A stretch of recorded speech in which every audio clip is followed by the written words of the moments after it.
A CNN apurou que aconteceram reuniões na Casa Branca e no Departamento de Estado, envolvendo inclusive o Departamento de Segurança, o Departamento de Guerra dos Estados Unidos, nos quais eles apresentaram ao presidente Donald Trump alguns cenários que iriam desde alguns ataques contra o território venezuelano específicos até a possibilidade aí de uma ação militar mais drástica para a remoção do ditador Nicolás Maduro do poder. O governo americano já disse inúmeras vezes que vai começar uma operação terrestre na Venezuela, colocou uma frota gigantesca ali na fronteira com a Venezuela, no mar. O que eu vou mostrar para vocês agora, esse ponto em vermelho aqui é o maior porta-aviões e mais avançado porta-aviões que os Estados Unidos já têm. Ele está nesse momento a 600 quilômetros das praias, da costa da Venezuela. 600 quilômetros, gente, é nada. Nesse lugar que ele está, ele já alcança a Venezuela com seus mísseis balísticos. Isso está deixando o Maduro completamente apavorado. Olá, fala pessoal, sejam bem-vindos. Se você gosta e apoia o nosso conteúdo, deixa o seu like e inscreva-se no canal.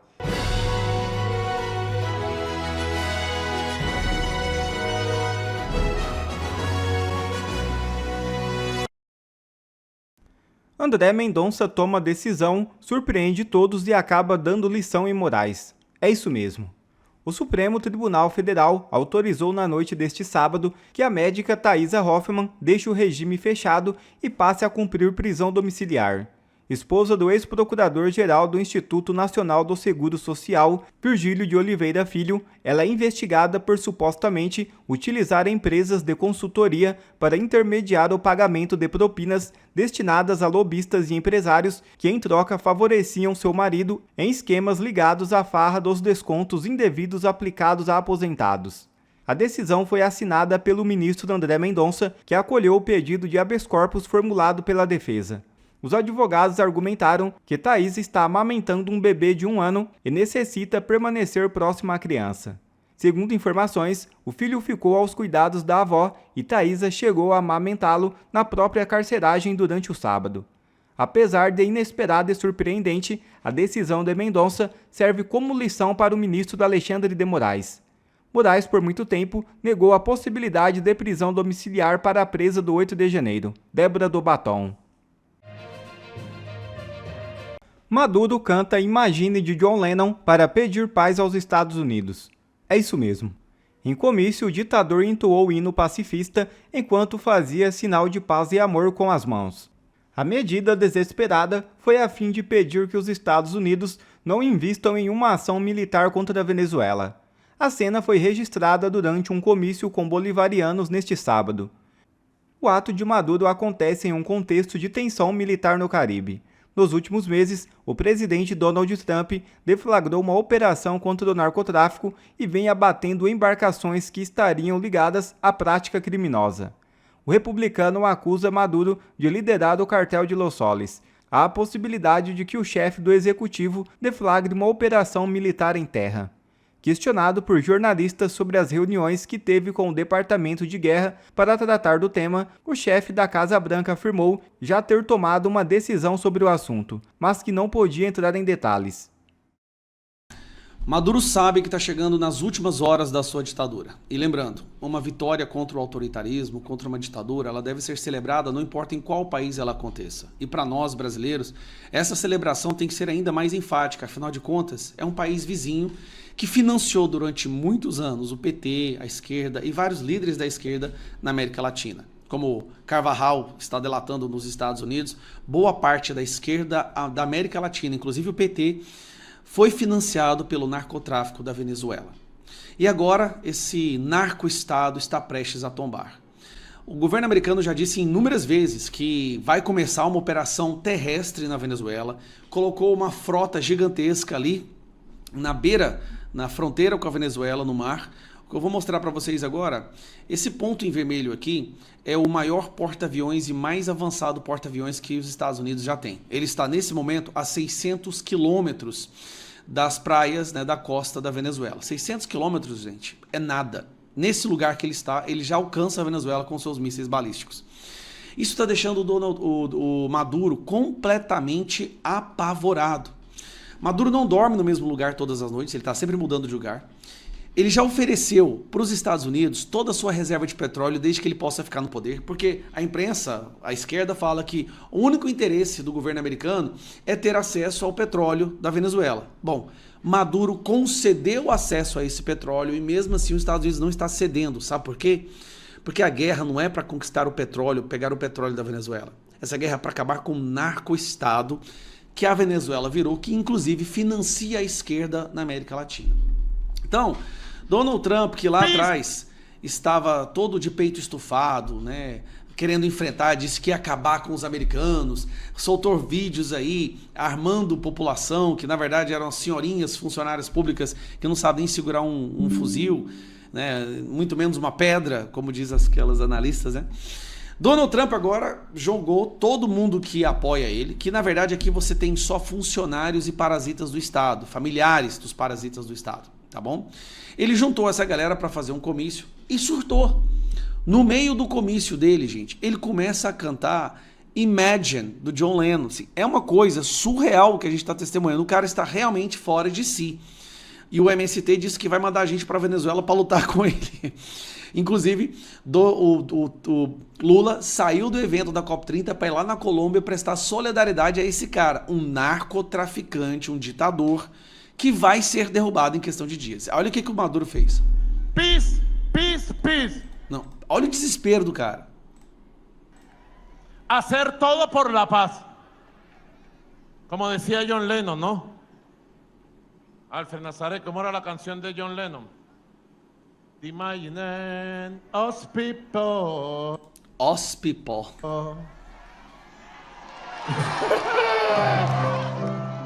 Mira, son jodedores, vale. Gente, olha o nível que essa pessoa chegou. Olha o desespero que ele tá. Ele tá mandando mensagens pro Donald Trump falando, cara, eu te dou todo o meu petróleo, deixa eu ficar no poder.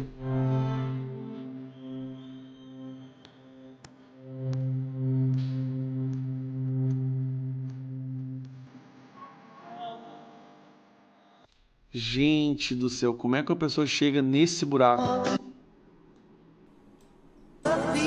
E aí ele toca a música. Nossa senhora, cara. A minha preocupação, sabe o que é?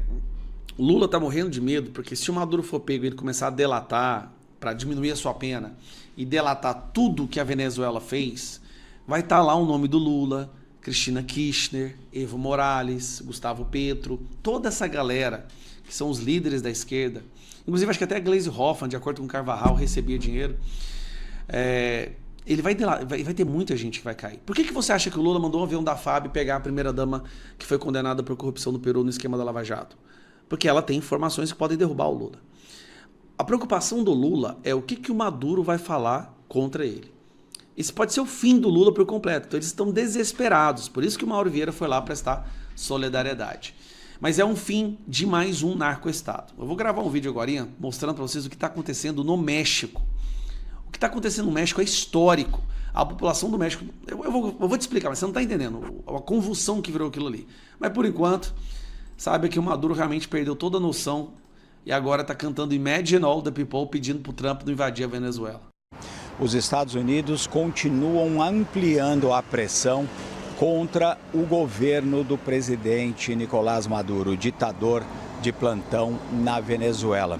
Essa pressão vem vindo de diversas formas. Os Estados Unidos, neste momento, têm pelo menos 15 mil militares nas águas no Caribe, nas proximidades da Venezuela, inclusive com muitas embarcações, em especial o maior porta-aviões do mundo, o presidente Gerald Ford, que é a principal máquina de guerra de todas as marinhas do mundo.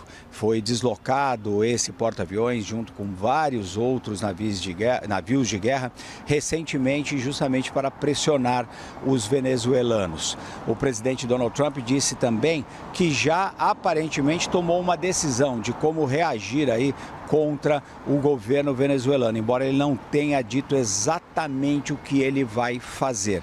A CNN apurou que aconteceram reuniões na Casa Branca e no Departamento de Estado, envolvendo inclusive o Departamento de Segurança, Departamento de Guerra dos Estados Unidos, nos quais eles apresentaram ao presidente Donald Trump alguns cenários que iriam desde alguns ataques contra o território venezuelano específicos até a possibilidade aí de uma ação militar mais drástica para a remoção do ditador Nicolás Maduro do poder. Existe também um outro cenário que seria os Estados Unidos não fazerem nenhum ataque contra o território venezuelano, continuando mantendo ali os seus militares para uma pressão contra os venezuelanos. Aparentemente, Estevão, uma das intenções dos americanos é pressionar os militares venezuelanos para que eles eventualmente mudem de lado e trabalhem pela derrubada do ditador Nicolás Maduro. Ele que neste momento se sustenta muito justamente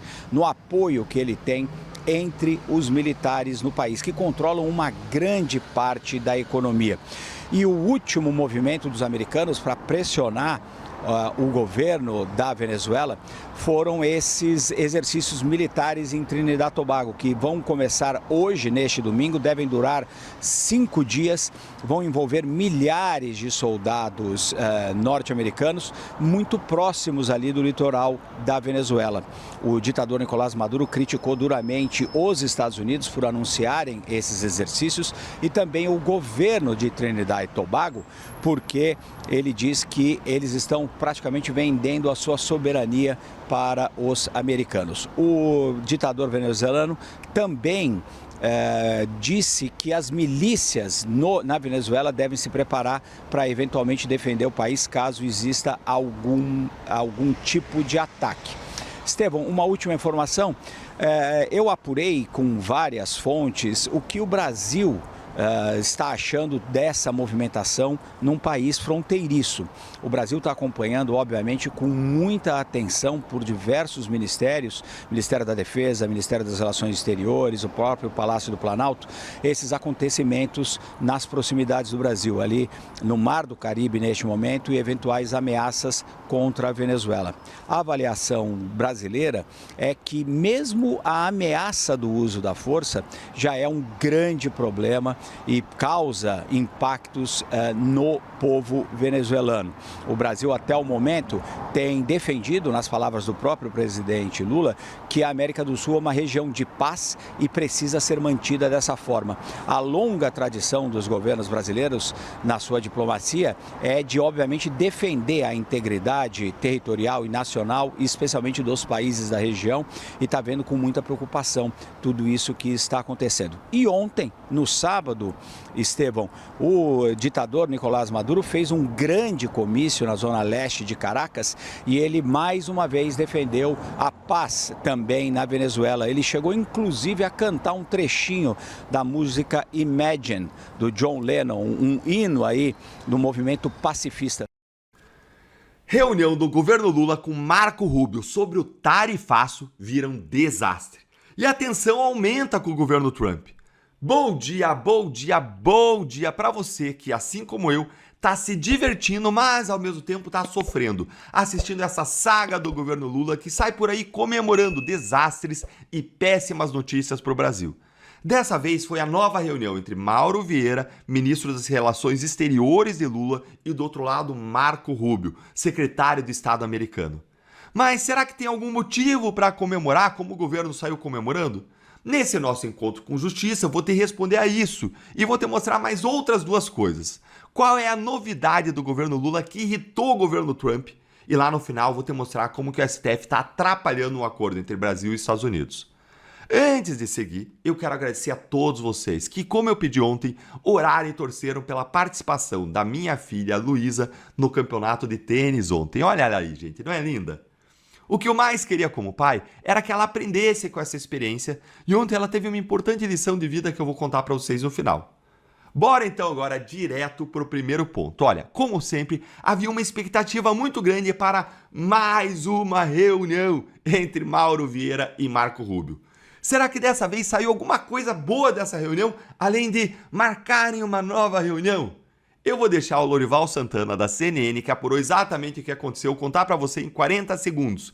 Acompanha comigo aí no vídeo. Entender que o Trump e o governo Trump não abdicam, como a gente sempre disse aqui, de certos objetivos políticos, né? Entre eles a questão das Big Techs, essa questão desse projeto de lei do governo brasileiro de trazer, de criar uma superintendência no CAD para fiscalizar as Big Techs. É a agência da concorrência, né? É motivo de enorme frustração no governo americano e a reunião entre Marco Rubio e Mauro Vieira foi ruim. Foi uma reunião ruim, uma reunião fria, superficial, em que o Marco Rubio demonstrou essa frustração em relação às questões regulatórias, impostos e o que vem pela frente em termos das Big Techs. Entender que...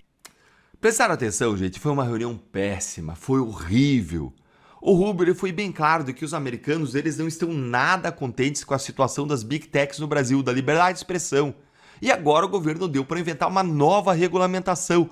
Lula quer criar uma espécie de autoridade reguladora das redes sociais, que seria uma superintendência digital no Conselho Administrativo de Defesa Econômica, e isso está desagradando muito os Estados Unidos e as próprias Big Techs. E isso tinha que levantar as orelhas de todos nós, porque a gente sabe que o Lula quer, de um jeito ou de outro, regular as redes sociais, porque a direita domina nas redes sociais, e ano que vem tem eleição.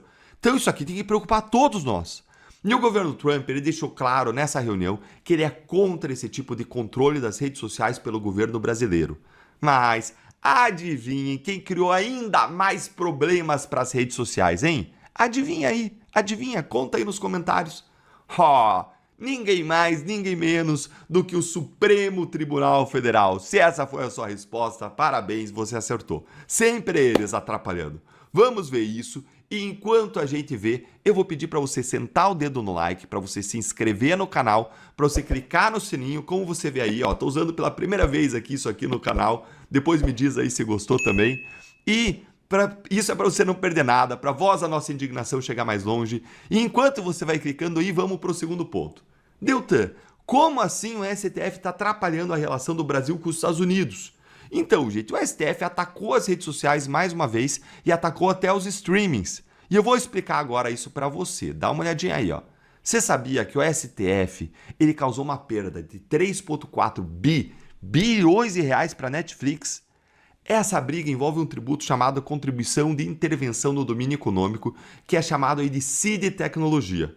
Ela foi criada para incidir apenas sobre pagamentos ao exterior em operações de transferência e uso de tecnologia.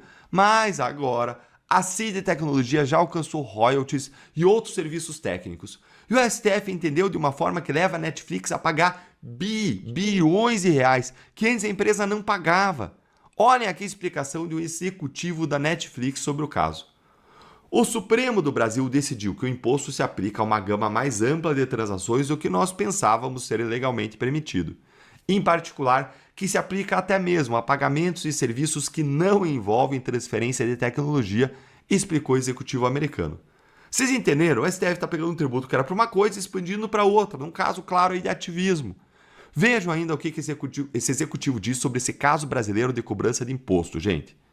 Nenhum outro imposto se parece ou se comporta assim em qualquer outro país importante em que nós operamos. Gente, que vergonha! Que vergonha! Mas é bom a gente esclarecer também ainda que o STF também atacou diretamente as redes sociais no julgamento do Marco Civil da Internet, principalmente quando decidiu pela inconstitucionalidade do artigo 19, que tratava da necessidade de uma ordem judicial para a remoção de conteúdo. Inclusive, o STF, sabendo desse resultado da reunião do Marco Rubio e do Mauro Vieira, olha só, já deu um off para a imprensa aí, dizendo que não vai recuar sobre o controle das Big Techs. Então a gente pode dizer que sim, o STF está julgando contra as empresas americanas e atrapalhando a boa relação do Brasil com os Estados Unidos, deixando cada vez mais difícil a suspensão do tarifaço. E agora eu quero ver a sua opinião. Eu adoro ler os comentários de vocês, gente. O STF ele vai continuar impedindo as negociações ou ele vai acabar aí dando o braço a torcer alguma hora, hein? Me conta aí nos comentários.